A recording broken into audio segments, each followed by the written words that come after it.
আপনারা খিতা কররা পালানি জিয় মাশাআল্লাহ মাশাআল্লাহ তাবারাকাল্লাহ আল্লাহ কবুল করো। আমি এবছর বিভাগীয় পর্যায়ে প্রোগ্রামগুলোতে যাচ্ছি, প্রতিটা বিভাগে একটা করে প্রোগ্রাম। তো সেই সুবাদে সিলেটের প্রোগ্রাম এই আঞ্জুমানে খেদমতে কোরআনে আমরা উপস্থিত হয়েছি আলহামদুলিল্লাহ। মাদ্রাসার যে ময়দান, সেখানে দীর্ঘ 33 বছর 34 বছর সরাসরি কোরআন থেকে তাফসির করে আপনাদেরকে শুনিয়েছেন এই ভূখণ্ডের তাফসির জগতের কিংবদন্তি শহীদ মরহুম আল্লামা দেলোয়ার হোসেন সাঈদী রাহিমাহুল্লাহ। আমরা আমাদের আল্লামার জন্য দোয়া করি, আল্লাহ তাআলা মরহুম আল্লামা দেলোয়ার হোসেন। টোটাল ব্যালেন্সে তো আমার আসিল 3500 টাকা ছিল। তো এখানে দেখতে পাচ্ছেন যে সাঈদী রাহিমাহুল্লাহর জীবনের সকল খেদমাগুলোকে আল্লাহ তাআলা কবুল করে নিক। ওনার কবরটাকে আল্লাহ তাআলা কোরআনের নূর দিয়ে মুনাওয়ার করে দিক। সম্মানিত সুধী, আজকের এই প্রোগ্রামকে বাস্তবায়নের জন্য এখানকার সিটি কর্পোরেশনের কথা আমি শুনেছি, ওনারা খুব কোঅপারেট করেছেন। প্রশাসনের ভাইয়েরা দিন রাত এক করে কাজ করেছেন। আইন শৃঙ্খলা বাহিনী, সেনাবাহিনী, র্যাব, বিজিবি, ডিবি,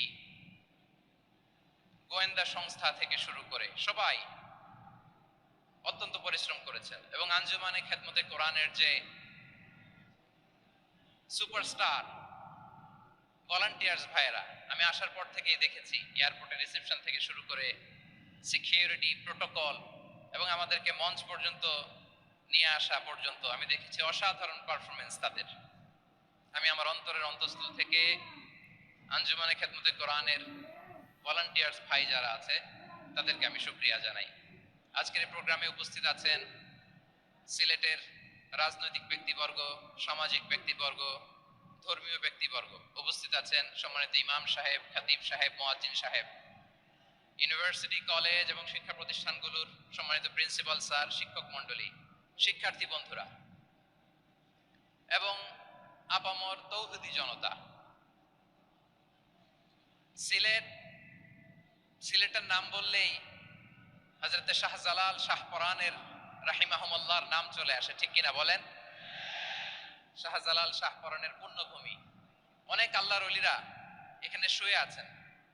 এই পুণ্যভূমিতে শুয়ে আছেন আল্লামা আব্দুল লতিফ সাহেব ফুলতুলি রাহিমাহুল্লাহ, ঠিক কিনা বলেন? কেরাতের উপরে ওনার অনেক খেদমা গোটা বাংলাদেশ ব্যাপী। আল্লাহ এই খেদমতগুলোকে কবুল করুক, আমরা পড়ি আমিন। এই পুণ্যভূমিতে শুয়ে আছেন হযরত মাওলানা আব্দুল করিম শাইখে কৌড়িয়া রাহিমাহুল্লাহ। আমি এসেই ওনার গল্প শুনলাম আজকে। এই পুণ্যভূমিতে শুয়ে আছেন হাফেজ মাওলানা নুরউদ্দিন গহরপুরি রাহিমাহুল্লাহ। এরকম অনেক নাম না জানা আল্লাহর ওয়ালিরা, সাধকরা, ওলামায়ে হযরত এই পুণ্যভূমিতে শুয়ে আছে এই সিলেটে। আমরা সকলের জন্য দোয়া করি আল্লাহ তাআলা ওনাদের খেদমতগুলোকে কবুল করে নেক, কোরআনের নূর দিয়ে তাদের কবরগুলোকে আল্লাহ তাআলা মুনাওয়ার করে দেখ। আমরা সবাই পড়ি আমিন। প্রিয় ভাইয়েরা, আপনারা সবাই ভালো আছেন? এবং আগের যে প্রোগ্রাম দুটো করেছি তার চেয়ে অপেক্ষাকৃত সেগুলোও খুব সুন্দর অর্গানাইজ ছিল। সিলেটের প্রোগ্রামকে আরো বেশি গুছালো মনে হচ্ছে আমার, খুব গুছালো, ওয়েল অর্গানাইজড। মাশাআল্লাহ মাশাআল্লাহ তাবারাকাল্লাহ। আমি চাইবো এখন যেমনি আপনারা খুবই সুশৃঙ্খল শেষ পর্যন্ত সুশৃঙ্খল থাকবেন। অলমোস্ট সবাই চুপচাপ, এইখানে হয়তো একটু ক্রাউড হয়েছে, মেহেরবানি করে আপনারা শান্ত হয়ে বসবেন, শান্ত হয়ে বসবেন। জি জি, এই তো শান্ত হয়ে যাচ্ছে। মাশাআল্লাহ, সিলেটের ছেলেরা অনেক স্মার্ট, মাশাআল্লাহ, they are very smart, মাশাআল্লাহ, and I see most of the audience are the Gen Z of Silet, and the Gen Z are very smart. আমি বলেছি যে তাদেরকে ইশারা দিলেই হয়, এত ভেঙে বলা লাগে না। সো এই যে এই পাশে যে একটু শাউট ক্রাউড দেখা যাচ্ছে, আমার মনে হয় থেমে যাবে এখনই। মাশাআল্লাহ, এই তো ভেরি স্মার্ট, মাশাআল্লাহ। ঠিক আছে জি, অনেক বড় পাবলিক ইভেন্ট গুলোতে আমি যেমন চাই আপনি যেমন চান ওরকম হবে না, এখানে স্যাক্রিফাইসের প্রশ্ন আসে, ঠিক কিনা বলেন? স্যাক্রিফাইস করতে হবে। এবং 9:30টার মধ্যে আমাকে প্রোগ্রামও ক্লোজ করতে হবে, যেহেতু দূর দূরান্ত থেকে অনেক জেলা থেকে আমাদের ভাইয়েরা এসছে, তাদেরকে আবার নিরাপদে ফিরতে হবে। সো আপনারা যদি আওয়াজ করেন, কথা বলেন, বিশৃঙ্খলা করেন, আমরা যে ইনস্ট্রাকশন মঞ্চ থেকে দিব তার বাইরে যে যদি কিছু করেন, একে অপরের দিকে তাকান, অন্যদিকে মনোযোগী হন, তাহলে আপনারা বঞ্চিত হবেন। আমরা এসেছি কোরআন থেকে কথা শুনতে, ঠিক কিনা বলেন? এখানে আমাদের সময়ের দাম আছে। অনেক হাই প্রোফাইল পার্সোনালিটি এই স্টেজে বসে আছেন। আপনাদের এই পুলিশ সুপার থেকে শুরু করে, ডিসি থেকে শুরু করে, তারপর থানার ওসি থেকে শুরু করে, সিটি কর্পোরেশনের অফিসার থেকে শুরু করে, all are engaged in this programme. So it's not a easy job, এটা বুঝতে হবে। সবার কোঅপারেশন ছাড়া এত বড় পাবলিক প্রোগ্রামকে সাকসেসফুলি, পিসফুলি অর্গানাইজ করা সম্ভব না। আমি শেষবারের মতো এই যে এই পাশে আমার প্রিয় কলেজের টুকরা যুবক ভাইদের বলবো, তোমরা কষ্ট করে একটু আজকের 1 ঘন্টার জন্য একটু বসে যাও। হ্যাঁ দেখেছি, মাশাআল্লাহ, হ্যাঁ দেখেছি, এই যে হাত নাড়ালাম, হাত নাড়িয়ে শুভেচ্ছা জানালাম, ঠিক আছে, মাশাআল্লাহ মাশাআল্লাহ মাশাআল্লাহ, ঠিক আছে, আল্লাহ কবুল করুক, আল্লাহ কবুল করুক। এরাই হচ্ছে আগামীর বাংলাদেশ। এই যে সিলেটের সমন্বয়ক যারা 24-এর ছাত্র নাগরিক অভ্যুত্থানে যারা নেতৃত্ব দিয়েছে, ফ্রন্ট লাইনার হিসেবে কাজ করেছে, ওরা এসে আমার সাথে দেখা করলো, প্রাণ করে আমি দোয়া করেছি, তোমরাই আগামীর বাংলাদেশ, তোমাদের হাতে নিরাপদ আমার এদেশের লাল সবুজের পতাকা। তোমাদেরকে দায়িত্বশীল ভূমিকা রাখতে হবে। মাশাআল্লাহ, হ্যাঁ হ্যাঁ, এরা যাবে হিংসা, জিতে যাবে ভালোবাসা, ঠিক আছে, দেখেছি দেখেছি দেখেছি, মাশাআল্লাহ মাশাআল্লাহ। তোমার এই তো শান্ত, এভাবে কয়েক মিনিট একটু কোঅপারেট করলে আমি কিছু বার্তা, কিছু মেসেজ আপনাদের সাথে শেয়ার করবো ইনশাআল্লাহ। যখন আমি জিজ্ঞেস করব তখন আওয়াজ করে উত্তর দিতে হবে, আর যখন কথা বলবো তখন চুপ থাকতে হবে। খরগোশের কানের মতো কান দুটোকে খাড়া করে রাখতে হবে, আর চাতক পাখির মতো চোখ দুটো সামনে রাখতে হবে। পারা যাবে ইনশাআল্লাহ? মাশাআল্লাহ মাশাআল্লাহ। আমি আমি অত্যন্ত সৌভাগ্যবান, ইটস মাই প্লেজার,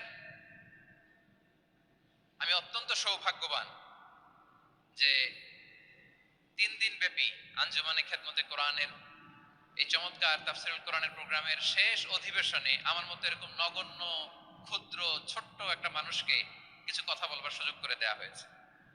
আমি আপনাদের সবার প্রতি অত্যন্ত কৃতজ্ঞ হচ্ছি, শুকরিয়া জানাচ্ছি।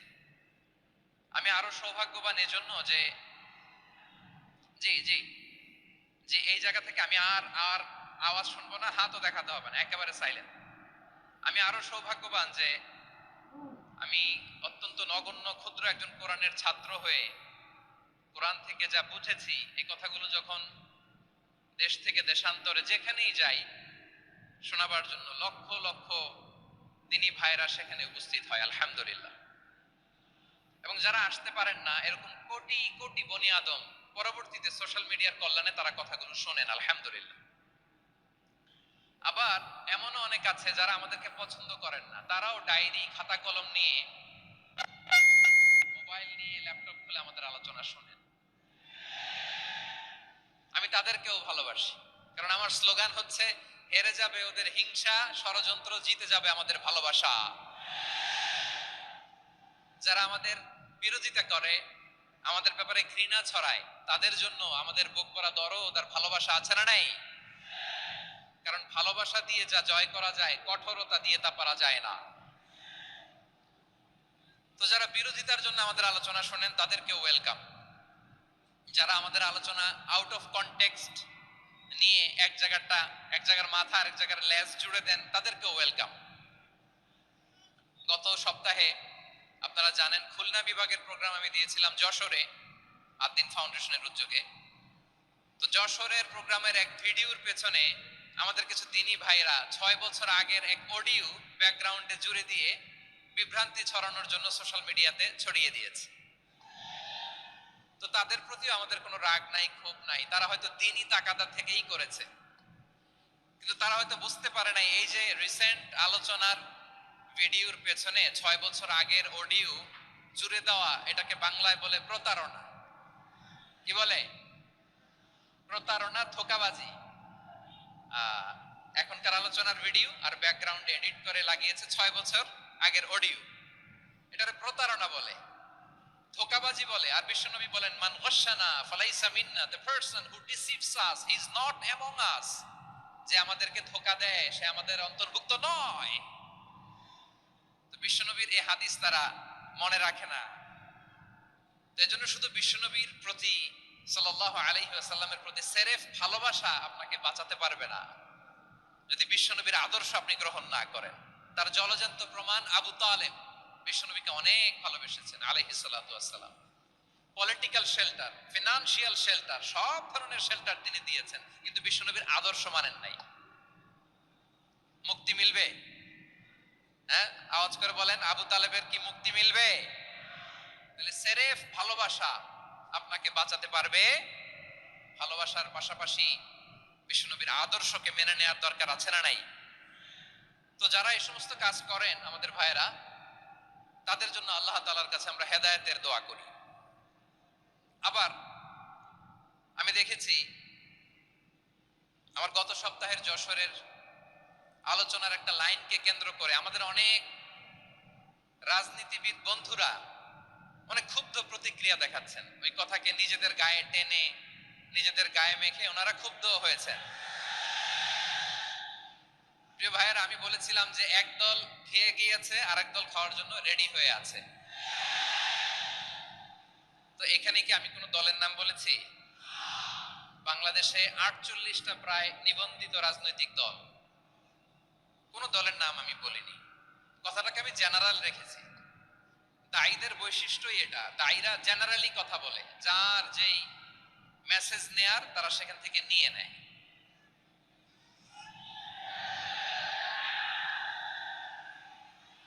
তো কোন দল এটা নিয়ে কোনো কথা বলল না। আপনারা এটাকে নিজের গায়ে যে মাখালেন, এটা ঠিক হয়নি। আমি বলবো যে এটা খুবই অনভিপ্রেত হয়েছে। কোন দলকে টার্গেট করে বা কোন দলের পক্ষে আমরা কখনো কথা বলি না। আমরা কোরআনের পক্ষে কথা বলি, ইসলামের পক্ষে কথা বলি, ঠিক কিনা বলেন? সো একটা জেনারেল কথাকে যদি আমার রাজনীতিবিদ বন্ধুরা নিজেদের গায়ে মাখেন, ক্ষুব্ধ প্রতিক্রিয়া জানান, এতে করে সাধারণ জনগণের কাছে একটা নেগেটিভ মেসেজ যাবে ওনাদের ব্যাপারে। এটা হোক আমরা চাই না। এদেশের যত, তো আমার প্রিয় রাজনীতিবিদ বন্ধুদের আমি বলবো, কথাটা ছিল ভেরি জেনারেল, এটা নিজেদের গায়ে মাখানোর কোনো দরকার নাই। আমরা এই যে এক্সিস্টিং যে রাজনৈতিক চর্চা, এটা থেকে আমরা বেরিয়ে আসতে চাই। আমরা চাই না এদেশে চাঁদাবাজি, দখলবাজি থাক, ঠিক কিনা বলেন? এদেশে কোনো দুর্নীতি থাক, টেন্ডারবাজি থাক, এগুলো আমরা চাই। আই হেট পলিটিক্স একটা জেনারেশন আছে, এই বেশিরভাগ জেন জি অফ সিলেট, এরা আই হেট পলিটিক্স জেনারেশন। এরা পলিটিক্স কে পছন্দ করে না। তো কেন করে না, এর দায়ভার আমাদের আছে না নাই? আছে। এবং আমরা দেখেছি ক্ষমতার পালাবদল যখন হয়, এক সরকার যায় আরেক সরকার আসে, তখন দুর্নীতির ফিরিস্তি আমরা জানতে পারি, এর আগে জানতে পারি না। প্রতিটা দলের ভেতরেই আমরা এই বাজে চর্চাটা দেখেছি। সো এখন আমাদেরকে শুধরে নেয়ার সময় এসেছে। এটা এই সুন্দর সময়, নতুন প্রভাতের বাংলাদেশ, নতুন ভোরের বাংলাদেশ, এই সময় আমরা কাদা ছোড়াছুড়ি যেন না করি। আমাদের শপথ নেয়ার সময় এসেছে। প্রতিটি দল, নিবন্ধিত 48টি, সবগুলো দলের এখন শপথ নেওয়া উচিত যে আমরা কোনোদিন আর চাঁদাবাজি করব না, টেন্ডারবাজি করব না, দখলবাজি করব না। আমরা সবসময় দেশের পক্ষে থাকব, সবসময় দেশের পক্ষে থাকব। সেই কথাগুলো ছিল ভেরি জেনারেল। যে কথাগুলো আমরা জেনারেলি বলি, এগুলো জেনারেলি আপনারা নেবেন। আমার রাজনীতিবিদ বন্ধুদের কাছে এটাই আমার কামনা। আর এই জাতীয় বার্তা যখন আমরা দেই, তখন যদি আপনি বলেন যে পারলে রাজনীতিতে আসেন, পারলে দল করে দেখান, এটা হইল? আমি কি এরকম কোনো কথা বলেছি? না। আমি একজন মুফাসসিরে কোরআন, আমি একজন আলেম, এর বাইরেও আমার সবচেয়ে বড় পরিচয়, I am a citizen of Bangladesh. আমি বাংলাদেশের একজন সাধারণ নাগরিক। আমার দেশের যে কোনো সমস্যা, যে কোনো ইনকনসিস্টেন্সি, অসঙ্গতি নিয়ে মত প্রকাশের স্বাধীনতা আমার আছে না নাই? আপনারাই তো বাক স্বাধীনতার কথা বলেন, ফ্রিডম অফ স্পিচের কথা বলেন, বাক স্বাধীনতার কথা বলেন। আপনারাই যদি আবার কোনো মন্তব্যের কারণে বলেন যে রাজনীতির মাঠে আসেন, দল করেন, দেখি কতটুকু পারেন, এটা ঠিক হবে না। তাই প্রিয় ভাইয়ের, আসুন আমরা দল মত নির্বিশেষে কাঁধে কাঁধ মিলিয়ে সোনার বাংলাদেশ গড়ি, দুর্নীতি মুক্ত বাংলাদেশ গড়ি। যে বাংলাদেশের জন্য রক্ত দিয়েছে আবু সাইদ, যে নতুন ভোরের বাংলাদেশের জন্য রক্ত দিয়েছে মুগ্ধরা, যে নতুন বাংলাদেশের জন্য রক্ত ঝরিয়েছে 24-এর যে গণ অভ্যুত্থানের প্রত্যেকটি শহীদের আওয়াজ করে বলেন ঠিক কিনা? আল্লাহ তাআলা আমার দেশকে তুমি নিরাপদ করো, শান্তিময় করো, আমরা যেন স্বাধীন সার্বভৌম বাংলাদেশে মাথা উঁচু করে বিশ্ব দরবারে দাঁড়াতে পারি। আল্লাহ তুমি তৌফিক দান করো। আওয়াজ করে সবাই পড়ে আমিন। প্রিয় ভাইয়েরা, আমি আর কাল বিলম্ব না করে আসুন সরাসরি মহাবিশ্বের মহাগ্রন্থ, মহাবিশ্বয় মহাগ্রন্থ আল কোরআন আল কারীমের তাফসীর শুনি। আমি আজকের এই চমৎকার রজনীতে আলোচনা করবার জন্য সূরাতুল আহজাবের 45-46 এই দুটি আয়াতকে চুজ করেছি। এই দুটি আয়াতের আলোকে কিছু কথা আপনাদের সাথে শেয়ার করব। আওয়াজ করে পড়ুন ইনশাআল্লাহ। তার আগে আসুন একটু দেখে নিই আপনারা কে কোথা থেকে এসেছেন। আপনারা সুনামগঞ্জ জেলা থেকে কারা কারা এসেছেন দেখি। সুনামগঞ্জ, মাশাআল্লাহ, মাশাআল্লাহ, ঠিক আছে, হাত নামাও। সুনামগঞ্জ গেল। হবিগঞ্জ, হবিগঞ্জ, ঠিক আছে, হাত নামাও। মৌলভীবাজার দেখি, মৌলভীবাজার, মাশাআল্লাহ, ঠিক আছে। এবার সিলেটের কারা কারা দেখি।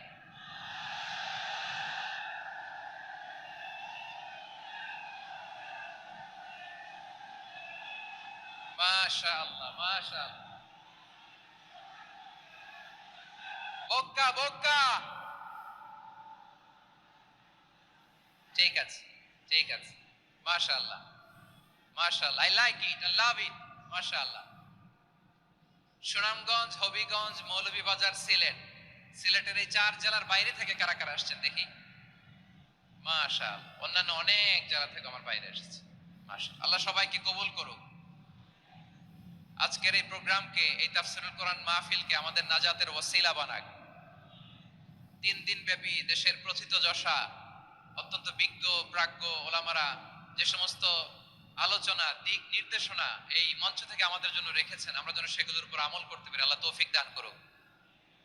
প্রিয় ভাইয়েরা, বড় গ্যাদারিং, অনেক বড় শোডাউন, জনপ্রিয়তা, এগুলো আমাদের উদ্দেশ্য না। আমাদের উদ্দেশ্য হচ্ছে আল্লাহর সন্তুষ্টি। সিলেট, আওয়াজ করে বলো, আমাদের উদ্দেশ্য কার সন্তুষ্টি? আল্লাহর সন্তুষ্টি।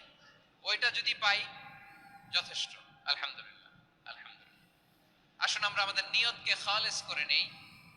আমরা যা শুনবো আমলের নিয়তে শুনবো, নিজের জীবনকে পরিবর্তনের জন্য শুনবো, ঠিক কিনা বলেন? ইনশাআল্লাহ। আমি মেহেরবানি করে এই যে ডান দিকে আমার ভাইদেরকে অনুরোধ করব, আপনারা মেহেরবানি করে চুপ থাকবেন। অনেক এলইডি আছে, এলইডি, হ্যাঁ দেখেছি, দেখেছি, দেখেছি, দেখেছি। কোনো এক্সকিউজ দেয়া যাবে না, এটা নাই ওইটা নাই, এরকম কোনো কথা হবে না। এলইডিতে আমরা দেখবো ইনশাআল্লাহ। প্রিয় ভাইরা, সূরাতুল আহজাবের 45 এবং 46 নম্বর আয়াত আমি তেলাওয়াত করেছি, যেখানে আল্লাহ তাআলা বিশ্বনবীর 5টি বৈশিষ্ট্যের কথা বলেছেন। কয়টি? সবাই বলুন আওয়াজ করে, কয়টি? 5টি বৈশিষ্ট্যের কথা আল্লাহ তাআলা এই আয়াত দুটিতে উল্লেখ করেছেন। বিশ্বনবী সাল্লাল্লাহু আলাইহি ইসলামের জীবনী, ওনার বায়োগ্রাফি নিয়ে কথা বলাটা দুষ্কর, কারণ এটার কোনো শেষ নাই, কুল নাই, কিনারা নাই, বিয়ন্ডলেস, বাউন্ডলেস, বটমলেস। সুবহানাল্লাহ বলেন। কারণ তিনি তো এমন নবী যিনি হ্যাঁ বললে এটা শরীয়তে হালাল হয়ে যায়। নবীর মুখ দিয়ে যদি বের হয় হ্যাঁ, নাম, ইয়েস, তাহলে এটা হালাল, ঠিক কিনা বলেন? এই নবীর মুখ দিয়ে যদি না বের হয় যে না, নো, তাহলে এটা শরীয়তে হারাম হয়ে যায়।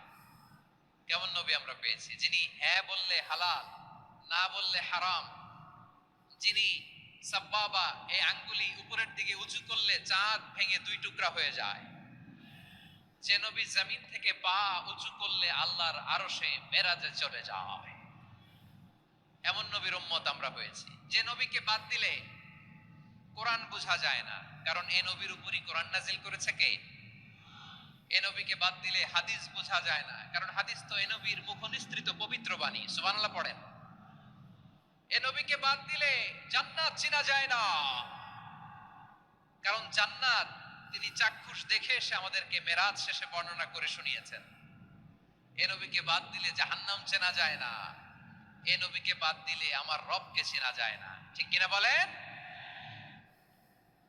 তো বিশ্ব নবীর 5টি বৈশিষ্ট্যের কথা আল্লাহ তাআলা এই সূরাতে উল্লেখ করেছেন। আল্লাহ রাসূল সাল্লাল্লাহু আলাইহি ওয়াসাল্লাম যখন মক্কাতে দাওয়াত দিচ্ছিলেন, মক্কার কুরাইশরা নানাভাবে বিষ্ণু ইসা ইসলামকে কষ্ট দিচ্ছিল, নানাভাবে ট্যাগিং করছিল, মিথ্যা অপবাদ দিচ্ছিল। কখনো কখনো তারা বিশ্বনবীকে বলছিল মিথ্যাবাদী, কাযযাব। কখনো বলছিল যে তুমি হচ্ছে জাদুকর, সাহির। কখনো বলেছে শায়ের, মুহাম্মদ তুমি কবি। কখনো বলেছে কাহেন, মুহাম্মদ তুমি গণক। এবং কখনো বলেছে মুহাম্মদ তুমি হচ্ছে মাজনুন, মানে পাগল। আওয়াজ করে সবাই পড়ুন নাউযু বিল্লাহি মিন যালিক। তাহলে বিশ্বনবীকে মৌলিকভাবে এই 5টি অপবাদ দিয়েছে। আমার কলেজা টুকরা সিলেটের ভাইরা, বিশ্বনবীর ব্যাপারে মিথ্যা অপবাদ মৌলিকভাবে দিয়েছে কয়টি?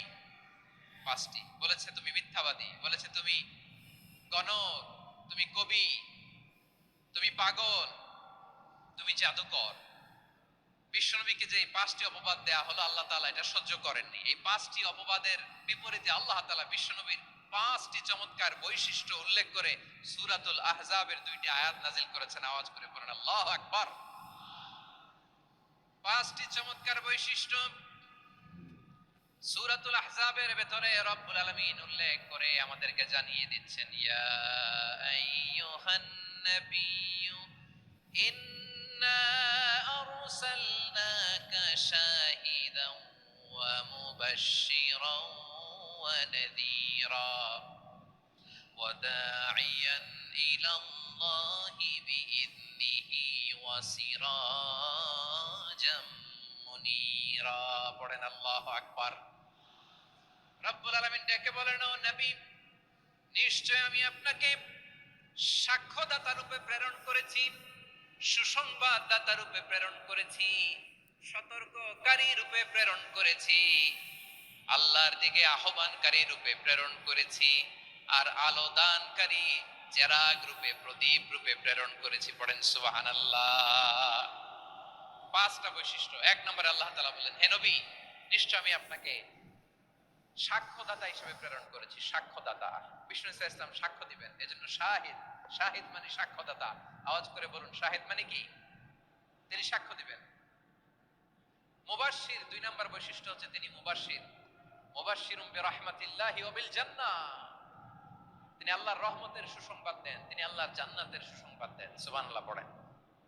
3 নম্বর বৈশিষ্ট্য হচ্ছে নাযীর, তিনি সতর্ককারী, ওয়ার্নার। তিনি সাবধান করতে এসেছেন, রিমাইন্ডার দিতে এসেছেন যে আল্লাহর পথে যদি না চলো, শিরকি কাজ যদি না থামাও, তাহলে এমন আযাব আসবে আল্লাহর পাকড়াও থেকে তুমি বাঁচতে পারবে না। তিনি নাযীর। বিষ্ণু ইসা ইসলামের 4 নম্বর বৈশিষ্ট্য হচ্ছে দাঈয়ান ইলাল্লাহ, তিনি আল্লাহর দিকে আহ্বানকারী। এই যে আমরা আমাদেরকে পরিচয় দেই যে আমরা দাঈ, বলি না? বলি যে উনি হচ্ছেন একজন দাঈ ইলাল্লাহ।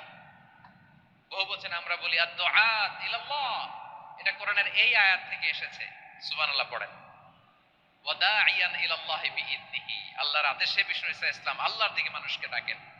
এবং বিষ্ণু ইসা ইসলামের 5 নম্বর বৈশিষ্ট্য হচ্ছে সিরাজাম মুনীরা, আলো দানকারী প্রদীপ, আলোকদীপ্ত প্রদীপ, যে আলো দিয়ে তিনি গোটা বিশ্বকে আলোকিত করেছেন। আওয়াজ করে পড়েন আল্লাহু আকবার। তাহলে মোট 5টি বৈশিষ্ট্য নিয়ে আমরা কথা বলবো বিশ্বনবীর। আওয়াজ করে বলুন কয়টি? 1 নম্বরে হচ্ছে শাহিদ, বিশ্বনবী সাক্ষী দিবেন। কি দিবেন? He will be witness for all prophets and for us. তিনি নবীদের উপরও সাক্ষী দিবেন, আবার উম্মতের উপরও সাক্ষী দিবেন। সুবহানাল্লাহ পড়েন। কিয়ামতের দিন আল্লাহ তাআলা প্রত্যেক নবীকে জিজ্ঞেস করবেন যে তুমি কি তোমার উম্মতের কাছে আমি যা যা পৌঁছাতে বলেছিলাম পৌঁছিয়েছো? নবীরা বলবে আল্লাহ আমি পৌঁছিয়েছি। নবীদের কথা ঠিক কিনা, সত্য কিনা, এর সপক্ষে তখন বিশ্বনবী সাক্ষী দিবেন। সুবহানাল্লাহ পড়েন।